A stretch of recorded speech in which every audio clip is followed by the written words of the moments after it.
Well, hello, everyone.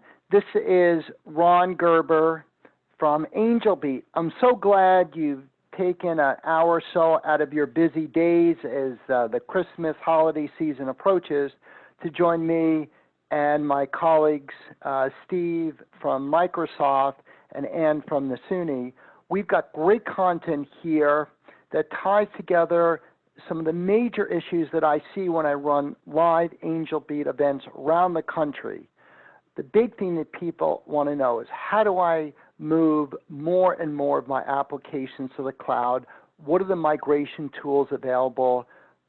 We've already moved what I call low-hanging fruit, such as Exchange to Office 365, but now we've got the harder ones.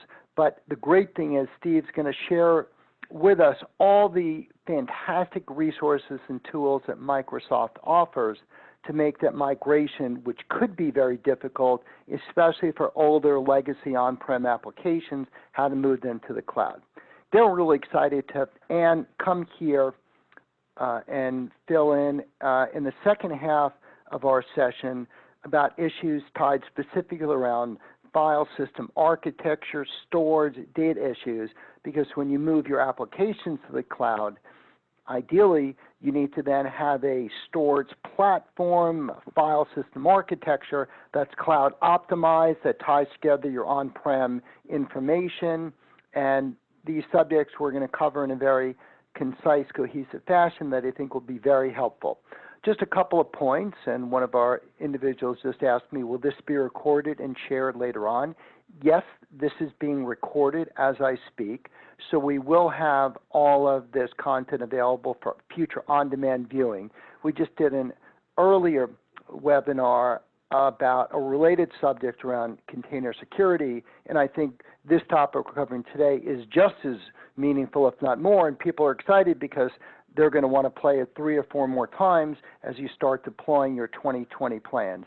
In addition, I have all of the slides themselves available. If you go to angelbeat.com, you click on social media, then there's a slide tab.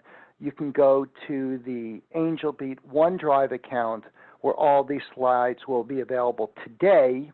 In fact, they're available right now, and you could easily share these PowerPoints with any of your colleagues, though it will take a day or so for the Zoom webinar platform to record and make the on-demand webinar available. But again, that'll all be available early next week. So we're really excited to have these 2 great companies, Nasuni and Microsoft, participate in this webinar. I want to now turn it over to Steve to begin our session and talk about Azure migration, as you should be able to see in your slides. I'll be monitoring the Q&A and the chat window to answer any and all of your questions. And I know Steve and Ann will also try and incorporate any of your questions directly in their comments, though if we can't get to any of the issues during this 1-hour webinar, you can always reply back to me through the AngelBeat website or rgerber@angelbeat.com, and I'll make sure that we get your questions answered early next week. So without further ado, Steve, all up to you. I think it's going to be great, and I appreciate everyone's time today. Hey, thanks, Ron. I really appreciate it. And also thanks to all the folks that are making it here on a Friday. We also appreciate your time. I'd like to make this as interactive as possible. I'll be checking the chat window, so if you have a question, if I miss something, let me know. I'm going to try to leave about 5 minutes or so towards the end. But anyway, my name is Steve Lindsay. I'm a Principal Cloud Solution Architect with Microsoft. Been at Microsoft for a little over 10 years. I spent the previous 18 years at Oracle and Sun, and then before that, IBM. So been in this space probably longer than I should admit, and this is definitely a very exciting time. And let's see if we can make these slides advance.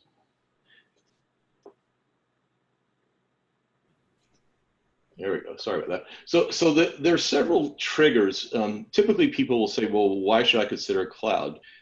Probably the wrong reason is because it's the new thing or the cool thing. But there's several triggers that you need to be looking for, and these are some of them. Primarily, it could be things like you're out of capacity, you've got a lease, you're trying to get into adjacent markets, and we're going to talk about those in a little more detail in just a moment. But some of those triggers. You may have a data center contract where you're doing a colo and that's about to expire. You've done some mergers and acquisitions, and now all of a sudden you've got to consume or rationalize these different businesses together.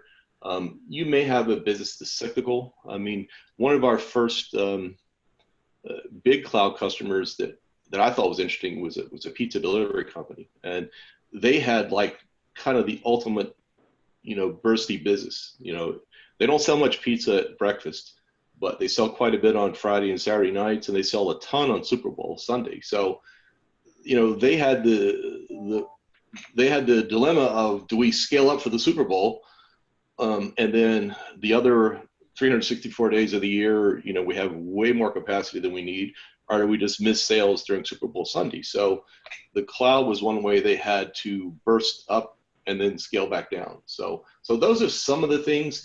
You also may be looking at cloud because you've got compliance issues, or the cost benefit ratio just isn't there for running your own data center.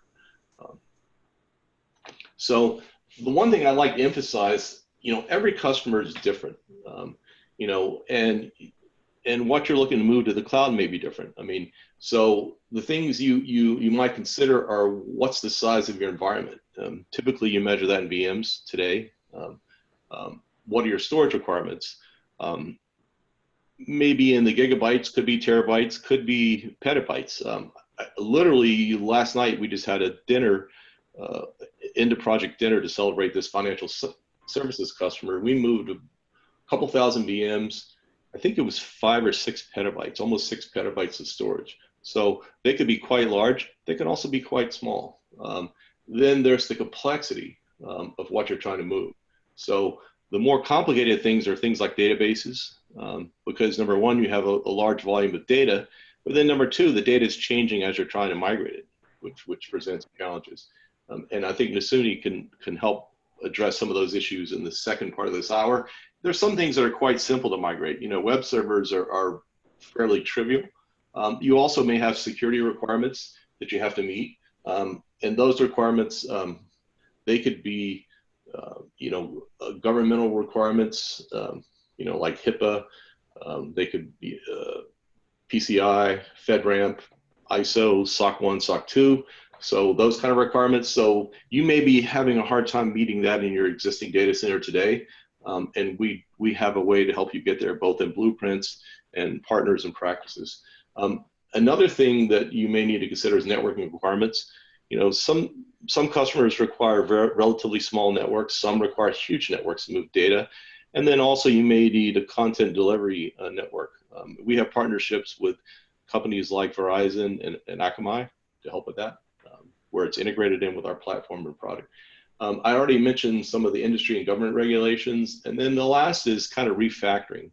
You may have applications that are kind of long in the tooth, and you're looking and saying, well, we really need to refactor this application anyway. So if we're going to spend this money to refactor this application and modernize it, why not deploy it in the cloud?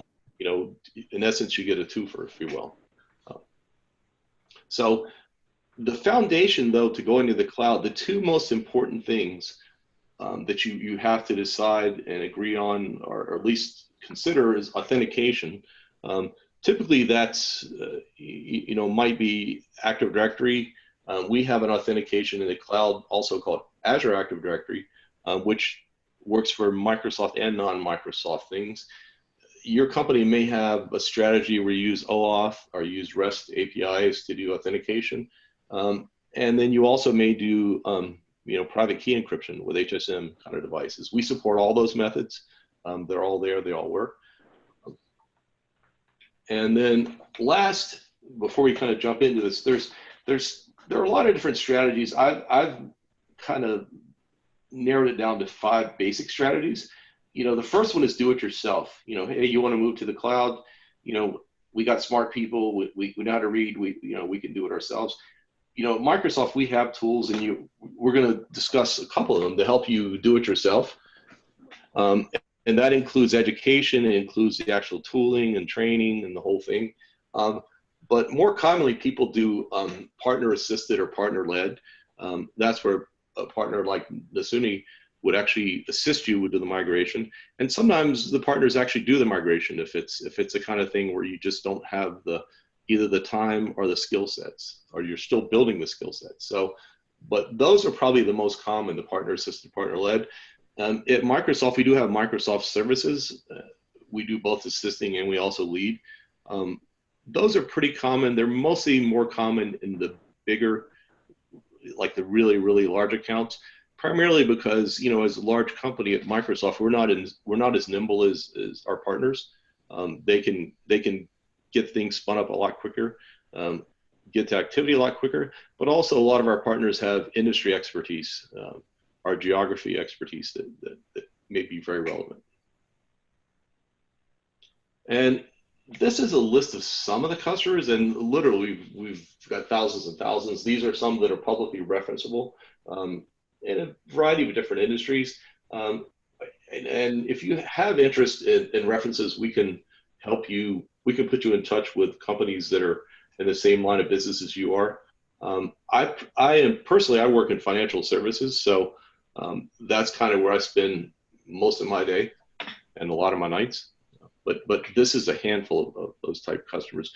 And while we're on this, the topic of reference, like I mentioned before, last night we just finished this project where we moved thousands of VMs and petabytes of storage. That's, I won't say it's atypical, but you know, you only have so many whales that come around like that where you're moving that much volume. Kind of more typically, we see either smaller companies, or we see companies where they're trying to move an application or a line of business into the cloud. And so you might ask yourself, why would I want to do that? Well, typically it's to increase your market presence. Like I have another financial services customer I work with. You know, they wanted to address markets in India and Asia, in Eastern Europe, in the Middle East, in South Africa, and South America, and to enter those markets, it's just cost prohibitive for them to come in and build data centers and hire people and networking. It's prohibitive for them to get in that market. Whereas we can help them get and address those markets literally sometimes in minutes. And with that, you can pick up adjacent business, both by the fact you can reach territories, areas you can't get to normally, but also because of the cost structure, where you're basically going from a CapEx to an OpEx model. You don't have to make the huge investments of time and money to address those new adjacent markets. So those are quite common. I see we have a question. Okay, somebody just added a comment. Thank you very much, Matt. I appreciate that compliment. And so, you know, why do you want to migrate to Azure? One is there's a lot of innovation there. And one advantage, people often ask me, well, why Azure versus other cloud solution providers? I mean, so one is I think we have a really a big platform. Today we have 54 data center regions, which are geographically parts of the country. And each one of those regions typically are 3 to 5 data centers. So we have roughly about 250 data centers. And the data centers we're talking about are hyperscale. So if you think about a shopping mall, that's about the size of these data centers. They're quite large. And so we have scale. We actually have, if you were to take number 2 and number 3 in the market space in terms of data center presence in the cloud, we're bigger than 2 and 3 put together. So we have the scale, but also I think equally importantly, if not more so, is we have intellectual property. You know, so at Microsoft, you know, we have databases, we have applications, we have you know, web servers, but also we have partners that we also provide that we integrate with our cloud, but also you can actually purchase them through our marketplace. So those are two big things. Security wise, we put a lot of emphasis on security. and I think that really shows. We try to stay out of the news as much as possible. We've spent we spend billions of dollars, and I think it's something close to 5 billion a year in this space. So very, very big. There are some offers that are kind of compelling. As many of the people on this call may know, SQL Server 2008 R2 just went out of support in the summer, and then Windows Server 2008 R2 is going out of support, I believe, in January. And with Azure, you can actually extend that support for 3 more years at no cost, which is could also be a compelling thing if you've got a large legacy environment. That's quite another benefit. And so I already mentioned the 54 regions, and we have data centers on every continent today except for Antarctica. I don't know that we have one planned, but we literally are global in presence. And we have, I mentioned a lot of partners. We have also some things like SAP where you can actually run SAP in Azure as well. Those obviously, those are kind of expensive things, but we have a considerably large number of people to do that. One of the things that most people don't think about Azure is that about 50% of the VMs in Azure are Linux. So it's not Windows. As a matter of fact, I think it actually might be more than 50% Linux. We offer support for 3 different varieties of Linux, and it might be 4 now, directly through Microsoft. But you can also, if you have like a Red Hat agreement, we have agreements with Red Hat, but you can use your Red Hat agreement because Red Hat is an uplift, but things like CentOS and Ubuntu are included in the Azure price. So. And from a migration standpoint, we have tools that help you migrate VMs. That'll actually, and that's fairly straightforward. We also have tools to help you with doing database migration, both SQL Server and non-SQL Server. Really, those are probably the more complicated things. The challenge you have with a database that's running, if you don't have the luxury of shutting your database down to do a migration, which most people don't, the challenge is while you're trying to copy it, it's actually changing.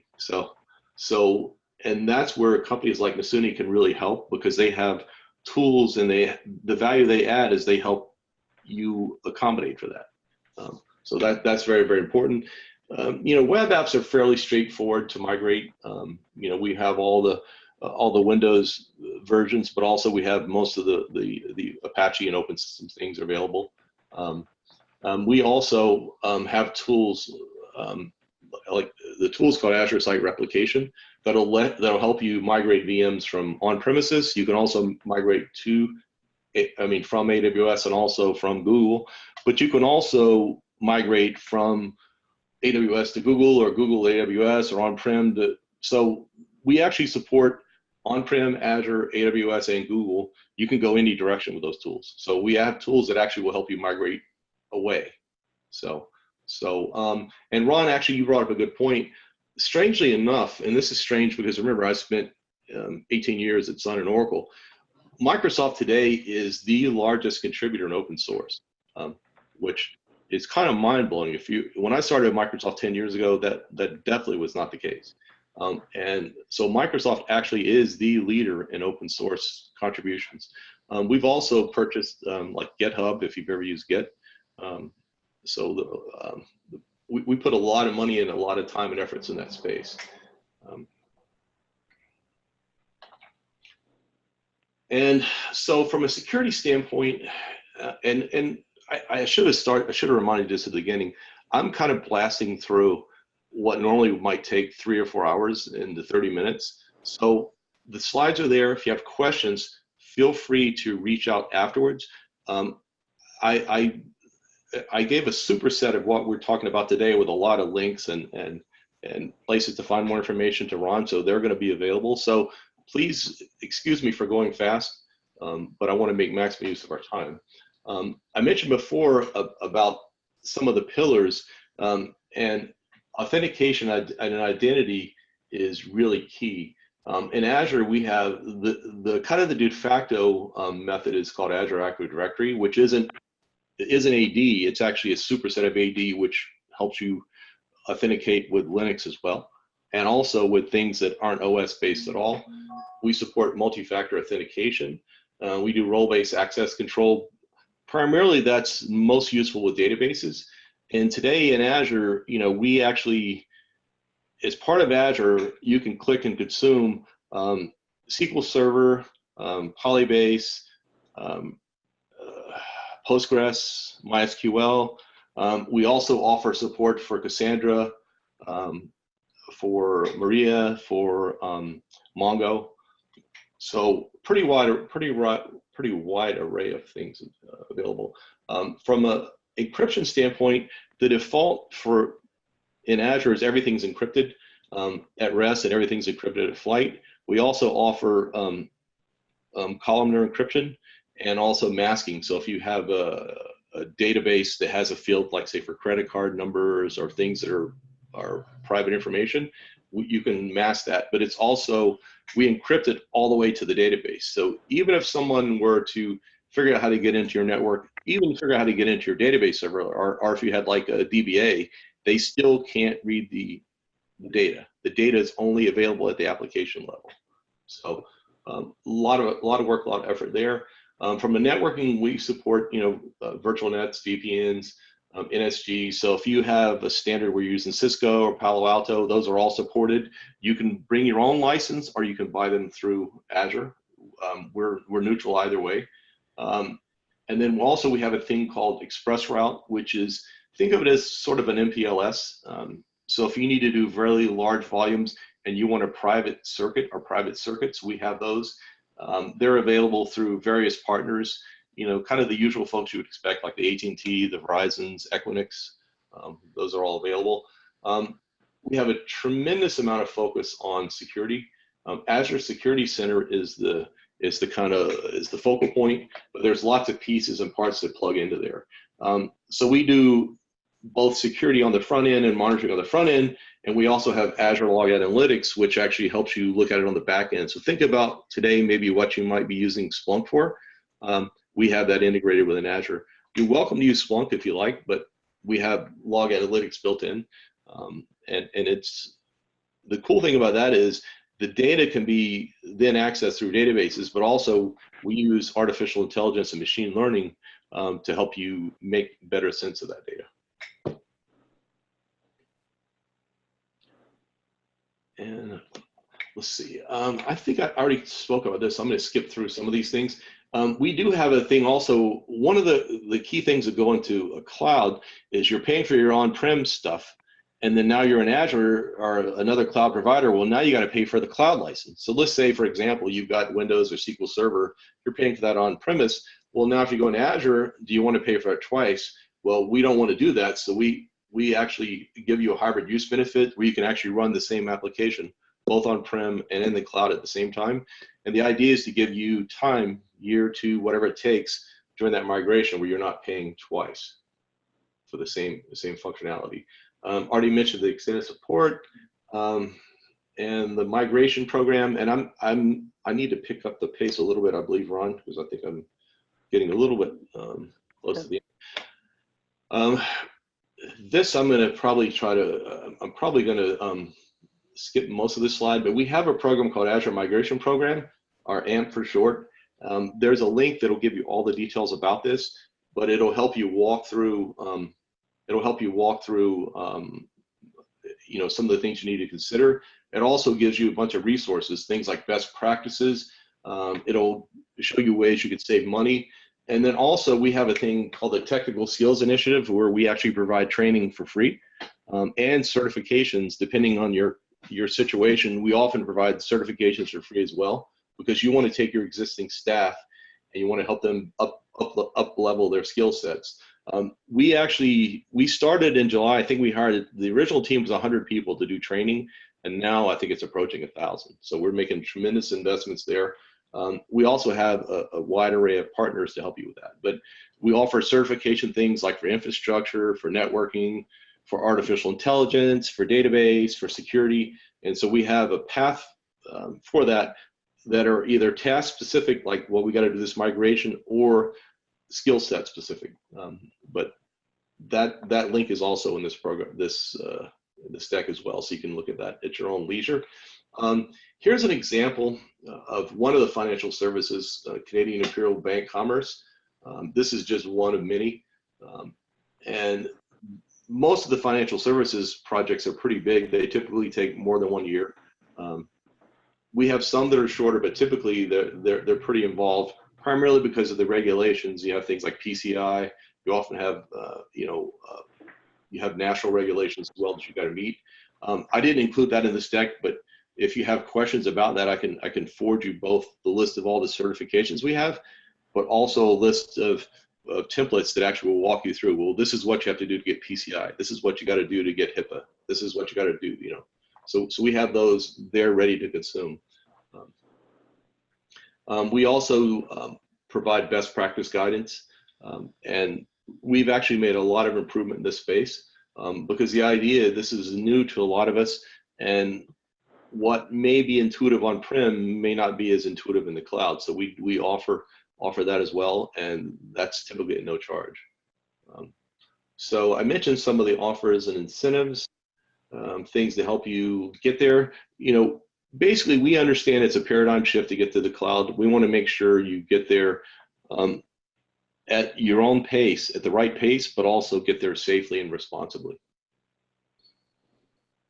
And this is a list of some of the classes and training I'd mentioned before. So we have migration specific training where you look, we just want to train our people to get this task done, and we'll figure it out later. But also we have role-based training, and this is an example of some of the role-based training. There's a lot more than this, and we offer it at both the associate level and the expert level. We have a program, so if your company has an enterprise agreement, typically you qualify for this, where we give you a certain amount of training classes for free and a certain amount of training vouchers for free. And then there's a threshold that once your company has a certain amount of people go through, we'll give you another, it's a bucket that we keep refilling. And that bucket is committed to keep refilling at least until June 30th of 2020, right now at no cost. So let's see, infrastructure, we talked about a good bit of this.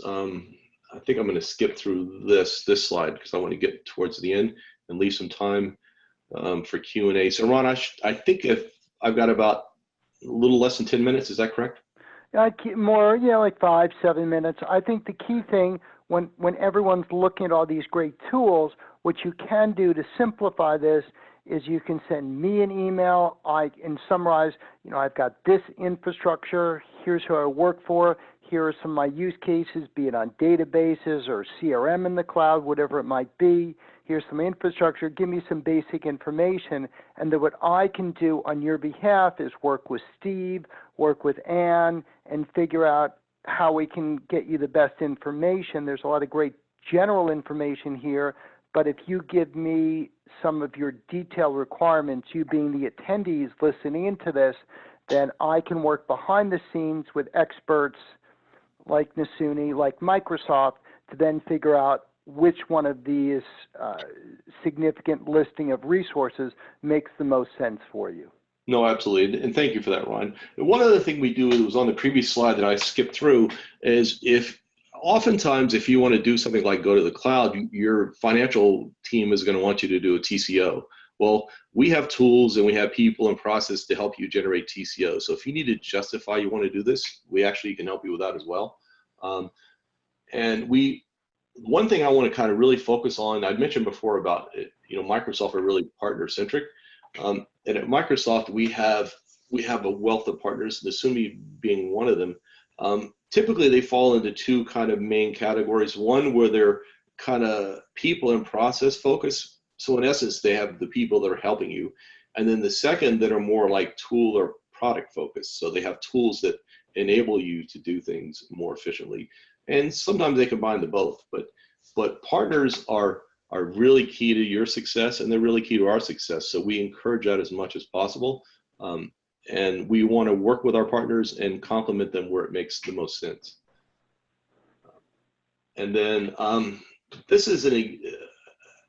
basically is how the process flows if you sign up through the AMP program, the migration program. So you're not required to do this, by the way, to move to Azure. This is just something we offer. You may have something that's an application that's quicker. You don't need this much process. You just want to go. And I see a question from Kevin about you can't do it if you don't know how much it costs. So the TCO we definitely provide. We also have, there's a thing called the Azure pricing calculator. So if you just use your favorite search engine, whether it's Google or Bing or whatever, if you just type in Microsoft Azure pricing calculator, it will actually, you can actually put exactly your environment in there. You can put the types of VM, the types of services, the amount of storage, the SLAs, and it will give you like down to the penny cost. So that's also available. If you have questions about that, contact Ron or myself, and we'll put you in touch with that. I think from a roles and responsibilities, the biggest thing I think from a customer standpoint is you need to identify what's your workload. That needs to be crisp. Maybe use cases if you're moving applications. What are the use cases or the workloads? And then probably equally, if not more importantly, is sponsorships within your company. So we need to help you. And we might be able to help you with that, but we need to identify, who's going to sponsor this product.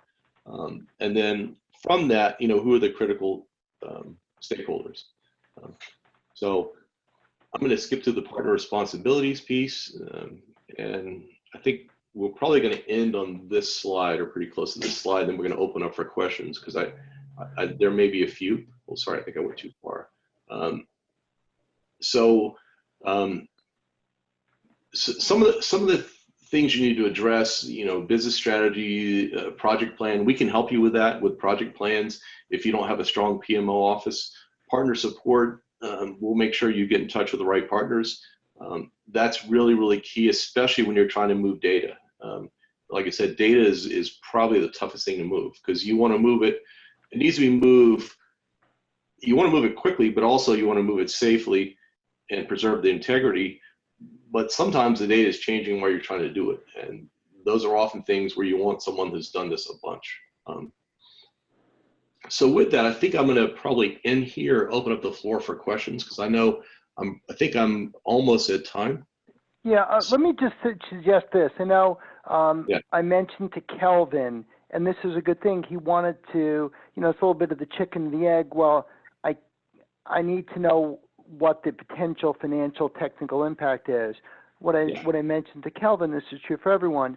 Just send me some confidential, non-confidential, basic information on what your migration might look like, the kind of apps, the kind of infrastructure you have, some preliminary information. And again, let me work with Ann and Steve and others to try and give you some comparable case studies, some benchmarks, so you've got information that might be 60, 70, 80% accurate to move it along.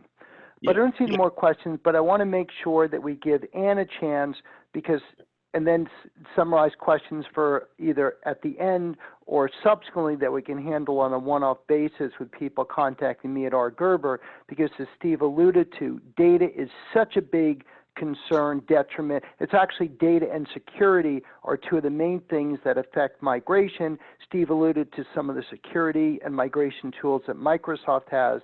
Nasuni is much more focused on the data side. So I think, Steve, why don't you stop sharing your screen so Ann can take over her screen and display her presentation and get to how do you go about building an optimal cloud-based file and storage architecture that's very cloud-friendly, that works as part of your whole application migration, digital transformation. Really excited to have Anna on this webinar. And Ann, do you want to take it over from now? Sure. Thanks a lot, Ron, and thanks a lot, Steve. In particular for mentioning how hard the data piece of all this is, because that's where we come in, and it's really a pleasure to be with you today on this call to talk about this. So a quick word about Nasuni. We are a Gold Microsoft partner, as Steve said. Microsoft relying very heavily, in a good way, on partners that know specific aspects of the whole file and storage space to help their customers move to the cloud, specifically to Azure. And so I want to kind of zoom in on that piece of the whole Azure migration and how we help with that in my presentation and in this discussion. So first of all, a little bit of just reality check here for all. I know probably everybody who's listening is aware that unstructured data is exploding at the edge. It's being generated by lots of different applications. And it's in fact now getting to a point where it's growing at about 60% versus block data, which is growing at about 20% per annum. And it's on track to probably triple over the next 3 years. So pictures, images, models, all this great stuff that we have in our multimedia world takes up storage space, and it's becoming actually more valuable rather than less valuable to today's enterprises. But the traditional on-premises infrastructure for storing file data is in many ways not up to the task for a couple of reasons. It's expensive to keep refreshing it. It doesn't put you in a position to adapt to change, to adding new locations or subtracting new locations. If you have a lot of different sites, it can be complex. You may have poor user experience, especially dealing with very large files that are getting created today. And so, I think it'd be great if the folks listening in would, could ask yourselves the question, everything else is going to the cloud. Why don't I think about my file storage and my file infrastructure moving to the cloud? Today, the world that we live in is on-premises and very complicated. And I've got a lot of different vendors on this for a reason, because most organizations have evolved over time. They didn't just start with one chosen architecture. They grew willy-nilly in a lot of cases to have different storage systems at different sites, different storage systems in the data center, different backup software. Even within one company, you may have 20 or 30 different backup solutions across many different regions. In addition, companies have a lot of hardware and software dedicated to disaster recovery and to long-term retention of their file data. So all this has led to a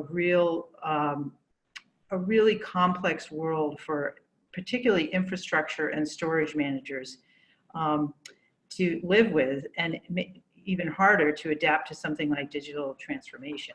It just becomes a weight around folks' proverbial neck when they're trying to initiate real change in their organizations. I have this kind of cool slide here because I think Steve mentioned multiple times that security is a big parameter of the move to Azure, and they do a lot at Microsoft to make sure moving your data, moving your applications, whatever your infrastructure is to the cloud is in fact secure. And what I want to just point out with this slide is that an on-premises distributed architecture can have many points of vulnerability, not the least of which not all sites may be doing backup of their data on a regular basis. They may be finding that backup windows are getting too large and abandoning them. But most of all, there are many data owners. We have so many different departments that are generating data. They want to control it, but they may be giving access to it with policies and procedures that are different from another part of the company. And those of us who try to maintain kind of a cross-company view, like Steve and myself, know that companies want a sort of consistent security stance, not just with respect to data that's in the data center, but increasingly with respect to their file data that's distributed throughout the organization. Particularly because, as I mentioned earlier, the value of that data is actually going up, not down. So I want to actually spend most of my time giving you some examples of what we do and the use cases, but just quickly on the architecture, what we do is we really break all this complexity by putting file storage in the cloud and by making sure that local access is just as fast for your users with virtual machines or caching appliances that store about, that immediately transmit all files to the cloud where there's a gold copy kept in Azure in multiple regions. But if a user were to need those files, they are typically resident in cache up to a rate of about 99%. So with a solution, a hybrid solution like this, you actually end up not going to the cloud very often to get your data because most of it is cached locally. Now, as I mentioned, when it's initially stored and put in cache, it also immediately goes into the cloud in an encrypted, deduped, and compressed format. So that's another value there, is that you actually end up consuming less cloud storage than you would if you decided just today to put all your file storage into the cloud. So this is a very simple view of what we do. Because of the cloud, we are able to bring additional value with a solution like this. Specifically, any site that's using Nasuni can boot up a disaster recovery site within about 15 minutes. So we offer basically what we consider instant disaster recovery for any of our locations. A server goes down, a VM goes down, you can boot up a new one very quickly, and all those files are immediately accessible to users. And not really depicted in this picture, but I'll talk about it in some of my examples. In the Nasuni UniFS file system, I don't want to get too technical here, but anyway, the way Nasuni stores your files is in the worm format, and by continuously versioning your files, we eliminate traditional backup. And that is a huge, huge plus for many of our customers. Tape backup, disk-to-disk backup is gone. We maintain an unlimited number of versions of files in worm format, and you can scroll back to a very recent version of those files if you have a loss or some sort of corruption down with your users. So the biggest concern we hear about moving file data to the cloud is latency. We've got a bunch of clouds here in the center because we are working with all three, but our focus today is on Azure. So we have the power of the cloud, and that really manifests itself in terms of scalability. We can hold an infinite number of files of any size in Azure, but we also solve the latency problem that so many people are worried about when they go to the cloud with specifically their file infrastructure, because we have the local edge appliances that provide caching of frequently accessed files. So we do not compromise on end user performance. The total solution from Nasuni is not just consolidating file storage. It eliminates backup. It provides instant disaster recovery. It allows customers to leverage all those fabulous services that are in Azure. And then it really, an additional plus, which I'll talk about with some of my examples, is seamless file sharing across multiple sites. And that's a benefit that our larger customers start to pick up on pretty quickly. So what are the use cases?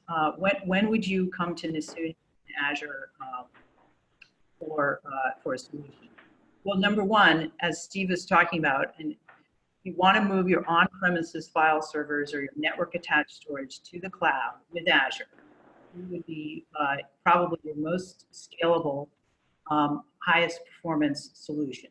And so that would be a reason to come to Nasuni in Azure. If you have a specific application, particularly one that you want to scale now across, you want to move to the cloud and scale it across new users, additional users, company-wide users, that would be a use case for Nasuni in Azure. If you are really taking a kind of a broad view of your data protection strategy for files across the organization, we do have customers that are doing this very actively, and you want a consistent multi-site data protection strategy for your file storage, this is a great place to start. And for more advanced customers, if you're really interested in building up the productivity across your different regions and sites and offices because they're sharing data, and you'd like to see more efficiency there, we are a great multi-site file sharing solution and collaboration. Ron, let me just check in with you. Any questions? I don't have the chat window, so I just want to make sure there's no questions coming in that I'm not. No, nothing right now. I think this is very relevant content. I'd keep going exactly along this discussion path. Very good. Okay. Now, Ron asked me for a little bit of a ground level view. What are the triggers, as Steve mentioned, what are the triggers for a move to Azure? Well, what are the triggers for a move of your file storage up to Azure specifically? And this chart sort of represents what we typically see. We typically see customers coming up on a large storage refresh, or a simple recognition. They may have hundreds of Windows file servers out there at the edge, and they really like to reduce the management and expense of maintaining all that hardware. They may have a significant backup refresh. Backup licenses can be as much as $1,000 per terabyte in more sophisticated solutions, and they may realize, wow, this is time to re-examine that kind of an approach. And then, as a slide that Steve had, the whole Windows 2008 end of life is a major area where we play a good partner for Microsoft, because many customers are choosing to take their Windows 2008 file server data and their servers as well to the cloud, to Azure. And we have assisted customers in many cases make that migration. So you start with an initial pain, and then of course, if you are a Microsoft customer, you're going to want to look at the partners that are really good at moving file data to the cloud and data in general to the cloud. The reason you'd want to look at Nasuni in particular is a question of scale. If you are looking at something larger than 1 or 2 sites, you'd really want to be talking to us, and I'll get to some examples of that in a minute. You also should start to think about what data and what apps you want to start with, and sort of start with those and then start to build out. We typically will do, or our customers will do a pilot. They'll test out everything that we say in terms of the ability to move files around and the ability to centrally manage a lot of different sites' file storage. And in that pilot, the customer will decide, do I want all my data in one volume? Do I still want to maintain silos of data for specific users? Those are all parameters that the customer gets to set. They can integrate their access directory very easily with Nasuni. And then, of course, they start the data migration. And a lot of times, they do not even pay extra for cloud storage because they have an Azure consumption commitment that they're trying to eat up with new projects. So they can get credit against their Azure consumption by simply working with it. Once the solution is operational, that's when we really see customers deciding, okay, now I've got the solution. Wow, I can control my storage expansion for files across multiple sites. I'm going to really deploy this at 10, 20, 30, 150 sites. We don't typically hear back that there's a user impact in terms of speed of file access because of the power of the caching devices that we deploy with the customer. And what we really get at that point is a lot of good excitement about this ability to not just manage, but provision storage, file storage for new offices and new user groups, just by sitting down at a console, as opposed to going through a whole capital capital procurement process and setting up a system in a remote site with a full-time employee going out there to install it and get it up and running. The delay can really go from months to literally hours in terms of provisioning a new site.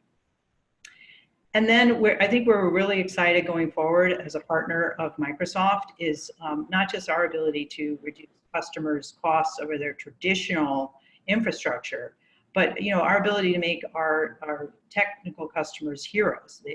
They can do a better job now storing files on time, keeping uptime for their users who need files. We're a great mitigation device for ransomware. Customers who get attacked can just roll back to within 5 or 10 or 15 minutes of an attack and be back up and running in a few minutes. And in some cases, end users never even knowing that there was a ransomware attack. So it really starts to make the whole performance of the file storage operate at a much higher level. And with customers that opt to do a kind of cross-regional file sharing, they start to see more productivity.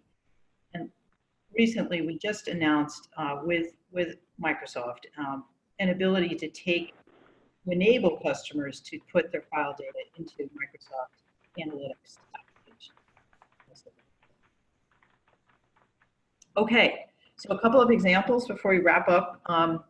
Cushman & Wakefield started with Nasuni and Azure, 25 offices in Europe.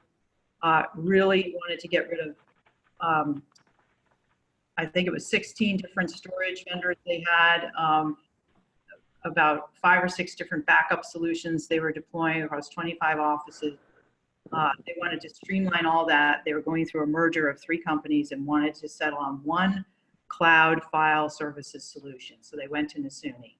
And now they are spreading that across the United States, and they are approaching 200 sites. And people don't realize how much file data is out there until they start to centralize it and manage it centrally. And so we're helping them manage over a petabyte of just file storage right now, centrally.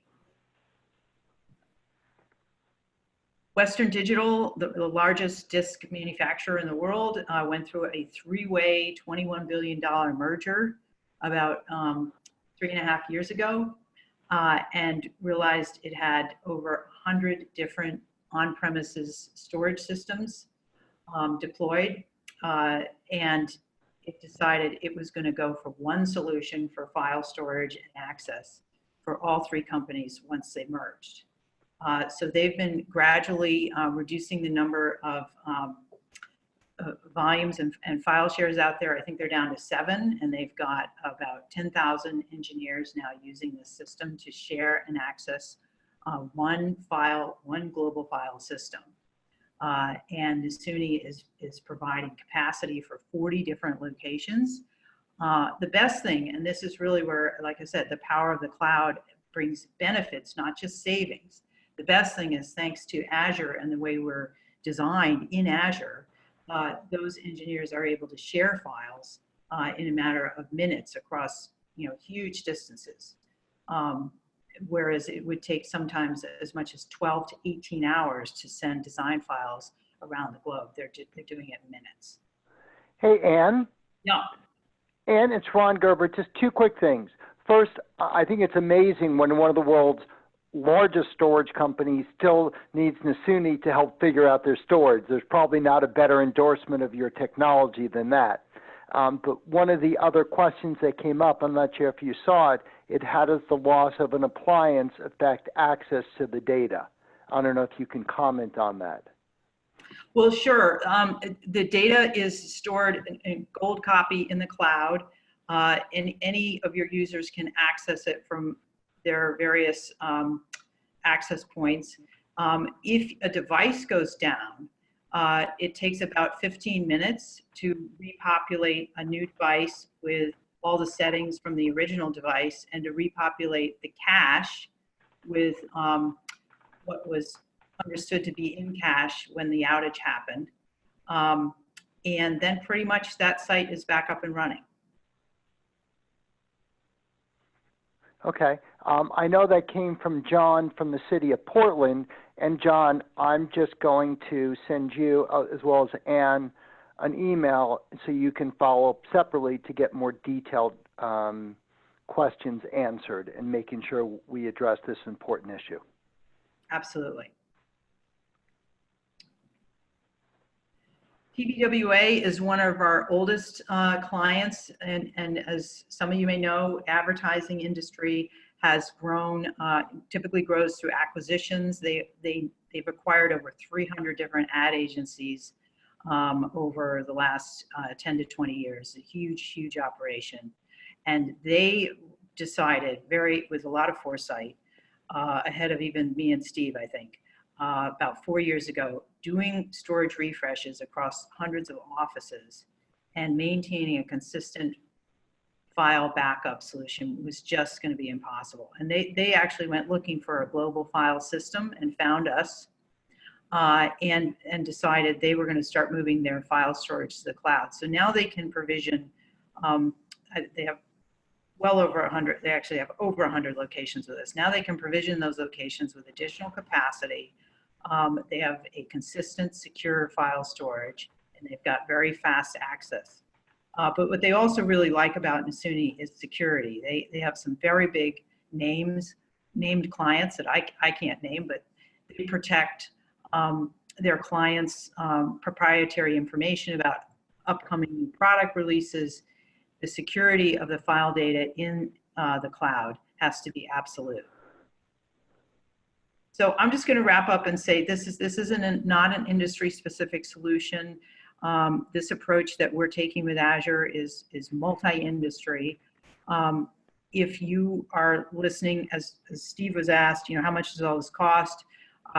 We'd be very happy to do a very simple business value assessment with you. It takes a few minutes, and you can get a quick sense of would I save money? Would I not? Especially if you're just starting to take this look at your file storage across your whole enterprise, and decide if this is something that you're interested in. I know we're rapidly approaching the end of the hour. I know I have been in contact with several people with questions. Here's their contact information.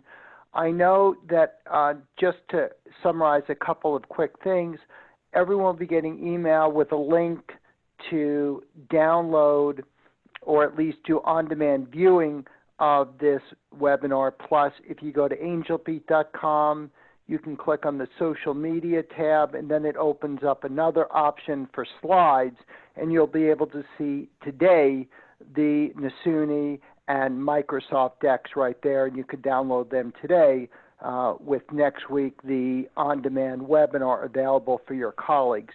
And I also think Ann and the Nasuni team is going to send you some additional information and links, white papers, some case studies and how they've worked with organizations on their cloud-based storage, file, data strategy, and issues, which I think will be very useful. And again, we'll make it available for everyone to contact me directly with any questions. Maybe you've got a local Microsoft rep. Maybe you're not sure who your rep is. Maybe you work in a remote office. You work for one of the major financial institutions. You're not sure who exactly is the main technical contact at your corporate office. I, along with Steve and Ann, can help facilitate that behind the scenes. My job is just to make sure everyone gets the maximum information. We know your application migration, everyone's going to be getting more and more pressure to look at the cloud, and then you've got the general tools that Steve alluded to. We've got lots of resources available for everyone, partners, methodologies, APIs, white paper, case study examples to help guide you on that journey. And then we've also got experts and her team to help you structure your data side, which is so critical. I always like to say it's very much in 2020. This is one of our key themes for our live Angel Beat events. It's a cloud, application, and data-centric world. That's why we hope that this content is very, very useful for everyone. Anne and Steve, do you have any other concluding comments you want to make? From my standpoint, I just want to thank everybody for, listening. And I wanted to reemphasize what Ann said. Protecting against silent data corruption is incredibly important because when data is gone and lost, if you have an issue, it's always great to have a solution that will let you get back to a known good point. And then your point about ransomware, I hadn't really thought about that. That's also extremely powerful. So thanks for sharing that with us, Ann. Yeah, Ron, I just want to echo Steve and say, thank you for having us, and I want to thank everybody for listening to me and Steve, and we look forward to helping anybody who's got more questions or wants to explore deeper. That's right. So a couple of key takeaways as we approach the holidays. Again, God forbid anyone gets ransomware, but the solution is not paying Bitcoin. I just saw an article this morning about like some $750 million Ponzi scheme around Bitcoin in New York. That is never the answer. The answer is a solid storage strategy where you spend, you might lose half a day's worth of data and then you're up and running without issue. My other key security takeaway, especially in the holiday season, is if anyone ever gets, and you can tell this to your colleagues, if you ever get these seemingly innocuous holiday notices that you might have subscribed to, maybe not, and you've got an unsubscribe button, just be a little careful about hitting an unsubscribe button because that's a big source of ransomware where they try to duplicate a legitimate email and people think it's okay to click an unsubscribe when that in many cases may unleash the ransomware. So that's where I always recommend people talk to your Office 365 administrator. Better to try and block those emails through your Office 365 Exchange spam portal and not automatically click an unsubscribe. But if you do, then just make sure you've already previously used Nasuni so you're up and running in no time.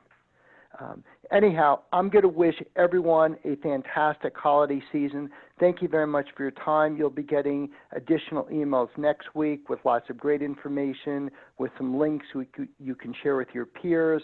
I wish you the best in 2020, and we look forward to seeing you at a live Angel Beat event next year. Thank everyone very much. I'm going to end the webinar now.